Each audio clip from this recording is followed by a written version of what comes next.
ఆశ్చర్యంగా అంతరిక్షంలో దేవతలు చూచారు, ఆశ్చర్యపడుతున్నారు. ఇలా ఉండగా అమ్మవారి యొక్క భూప్రవేశం ఒక దిగ్భ్రాంతికరం. బ్రాహ్మణ ఋషిభిస్సార్థం బోధితో రఘునందన. దుఃఖపడుతున్నాడు రాముడు. భవిష్యత్ కార్యం అంటే ఇలా జరుగుతుంది అని తనే నిర్ణయించిన వాడు బాధపడుతున్నాడట లోకం దృష్టిలో. అయితే వచ్చినటువంటి వారందరూ బాధపడుతూ వెనక్కి వెళ్ళిపోయారు. అయోధ్యకు చేరుకున్నారు అందరూ. ఇప్పుడు ఒకానొక ఏ రోజైతే సీతాదేవి భూమిలోకి వెళ్ళిపోయిందో తదాది అప్పటి నుంచి నిస్పృహో రామ, రామచంద్రుడికి అమ్మవారి జ్ఞాపకానికి వస్తున్నది. ఎన్ని సంవత్సరాలండి? 10,000 సంవత్సరాల కాపురం.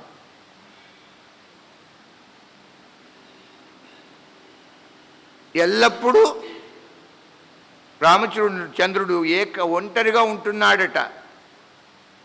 ఎవరితో మాట్లాడటల్లా, ఎవరిని దగ్గరకు రానివ్వటల్లా. పోనీ రాచకార్యాలు, ప్రజాపాలన అదన్నా సాగుతున్నదా? దాని మీద కూడా మనసు లేదు. మంత్రులు ఉన్నారుగా, వారు చూసుకుంటున్నారు. ఎంతసేపటికి చింతాపరహ, అయ్యో జానకి ఇలా వెళ్ళిపోయిందే అల్లో బాధపడుతున్నారట. ఒక రోజున పరమాత్మ ఏకాంతంలో ఉన్నప్పుడు కౌసల్య తల్లి దగ్గరకు వచ్చింది. ఆమెకు తెలుసు కదా ఎవడు రాముడు, సాక్షాత్ నారాయణ. జ్ఞాత్వా నారాయణం సాక్షాత్ కౌసల్య ప్రియవాదిని. అలా వచ్చి నమస్కారం చేసింది కౌసల్య. అంటున్నది, రామా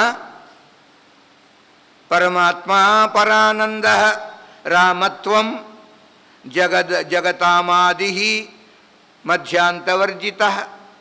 రామా జగత్తుకి నీవు మూల కారణం గదయ్యా, ఆది మధ్యాంతరహితుడవు, పరమాత్మవు గదా నువ్వు, పరమానంద స్వరూపుడవు, పూర్ణః పూరయిత పుణ్యః పుణ్యమూర్తి అనామయ. తాను పూర్ణుడు, తనను ఆరాధించే భక్తులని కూడా పూర్ణస్వరూపంగా చేసేవాడు. ఇప్పుడు మనలో ఏమన్నా లోపాలున్నాయి, లోపాలుంటే మనం పూర్ణులం అని ఎలా అవుతాం? ఇన్కంప్లీట్. అలాగా తన భక్తులు ఎవరైనా ఏదైనా లోటుపాట్లు, అభావం, షార్టేజ్ ఏదైనా ఉన్నట్లయితే భగవంతుడు వెంటనే మనలో ఉన్న ఆ లోటుపాట్లు అవి తొలగించేస్తాడట. అంచేత పూరయిత అని నామం. తాను పూర్ణుడు, మనల్ని కూడా పూర్ణత్వాన్ని కలిగించే పరమాత్మ. అలాంటి వాడు కనుక అలా అంటున్నది, పూర్ణపురుష రఘురామ మహానుభావ.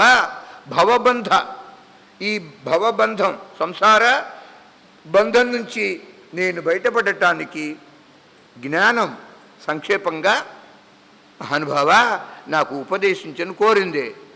అంటే దేవహూతిని కూర్చోబెట్టి సాక్షాత్ శ్రీ మహావిష్ణువు ఏ రూపంతో వచ్చారు? కపిల అవతారంలో వచ్చి దేవహూతికి ఆ సాంఖ్య యోగం దానిని ఉపదేశించినట్టుగా రామచంద్రుడు తల్లి కౌసల్యకి ఆ జ్ఞానాన్ని చెప్తున్నారు.